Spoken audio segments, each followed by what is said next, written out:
Hello and welcome to North Dallas Scooter, where we see where I can get to in North Dallas on my scooter. And real quick, I want to make sure to point out that 40-mile-per-hour speed limit. I will be starting all of my videos at that Forest and Audelia intersection to 40-mile-per-hour roads, meaning I wouldn't want, but I'm also not allowed on them. Texas says I'm allowed on sidewalks as long as my scooter is limited to 20 miles per hour, but I think Dallas says no sidewalks if there's an alternative. So once the road gets slower or there are bike lanes, I'm not supposed to be on the sidewalk. Granted, I'm not completely sure on the regulations because they all seem more targeted at rental scooters, so I'll generally stick with the don't be a dick rule of thumb. But again, I'm not a lawyer, and while it's common to say check your local ordinances, actually trying to look it up at all feels convoluted enough that you can't really tell anyway. But I will definitely be preferring to use bike lanes over sidewalks whenever possible, since they are just nicer to ride on. Except this one coming up at the Skillman intersection. I-635 is wrapping up its big overhaul to be about a mile wide and have 20,000 lanes, which means the Skillman and Forest bridges are under construction still. But the intersections to merge Audelia into and out of Skillman to get across 635 are done. And I hate them. Oh look! We've been given a bike lane, and the ground markings seem to indicate that we're supposed to enter from that 40-mile-per-hour road, and there's no way down from the sidewalk where it starts, but we can get into it from that road intersection. And now we continue along this totally not a bike gutter that feels suspiciously like it's just a shoulder on a freeway from the way the ground markings look to this confusing mess of crossings. It looks like there used to be dashed lines along the ground to help show where the bike lane is supposed to be, but those all got scraped off. Probably because it was confusing for the cars trying to get into those right-turning slip lanes.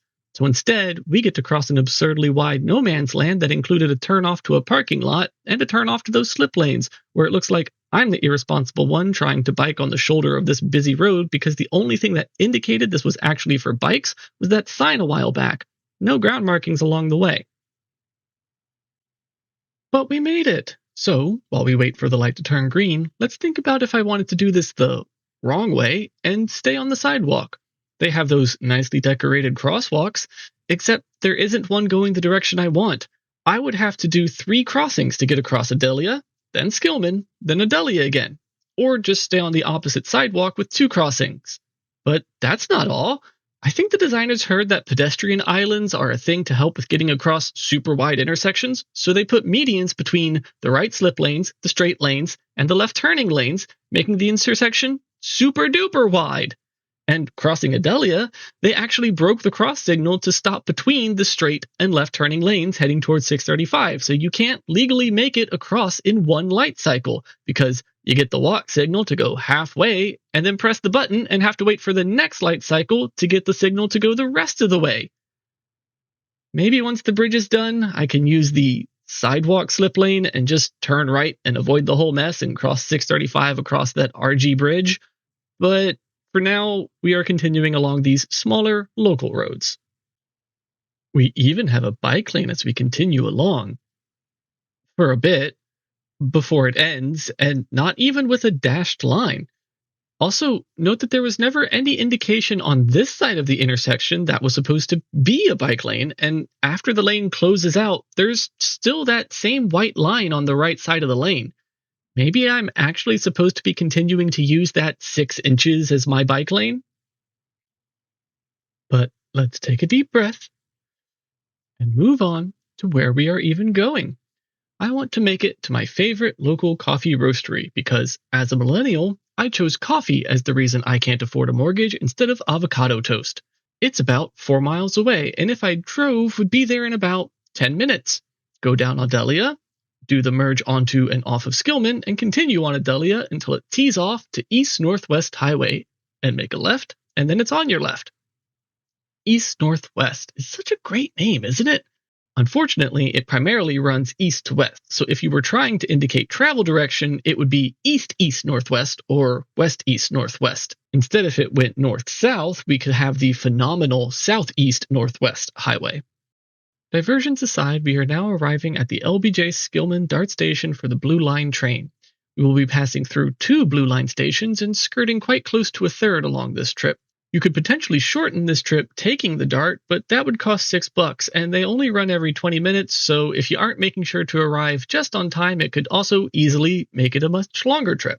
But this showcases one of the styles of bike infrastructure, which is tacking it on to other non-vehicle infrastructure. We're already running light rail lines through an area, and we can put a sidewalk decently cheaply next to it to cover that same path.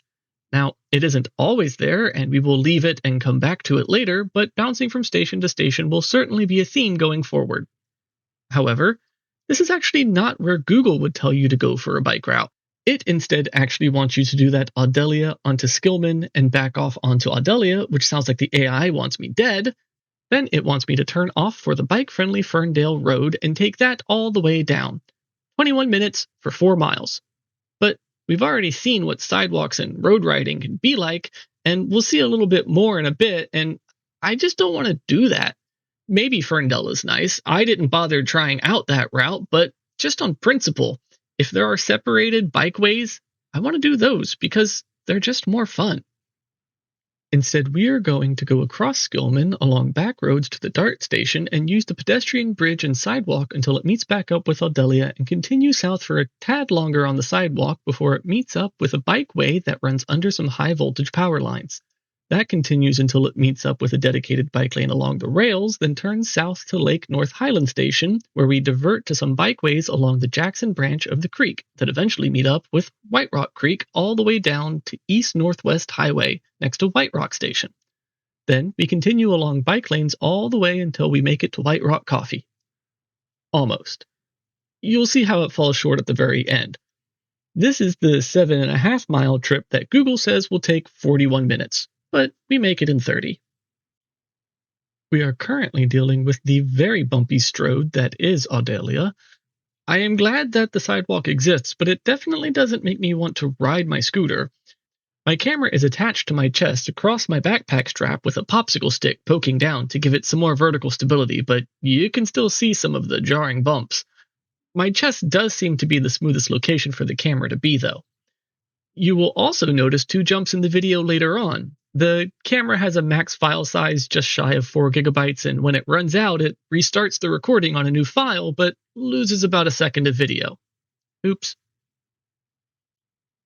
It also does have a mic, and I will switch over to that audio shortly when I'm done yammering at you, but it was very windy, and I will do my best not to explode eardrums.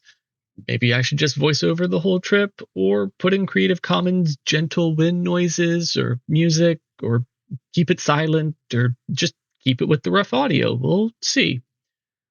We can also see that there's some new roadwork since I last made this trip, and so, oops, we're going through a closed sidewalk. The metal sheet across the alley entrance isn't new, but I'm guessing they are finally going to actually get to work on it and are closing off the area and then storing all of the road signs on the sidewalk as well. This is a very narrow sidewalk, and in the future I can make sure to go down the other side until it gets finished. But I think that's the end of what I have to say for this trip. I'll do it again if the scenery changes sufficiently, and definitely once the Skillman Bridge construction is done to try out that route. And I have some other trips in mind already for future videos, but please let me know what you think or if you have any ideas.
finally get to the good stuff.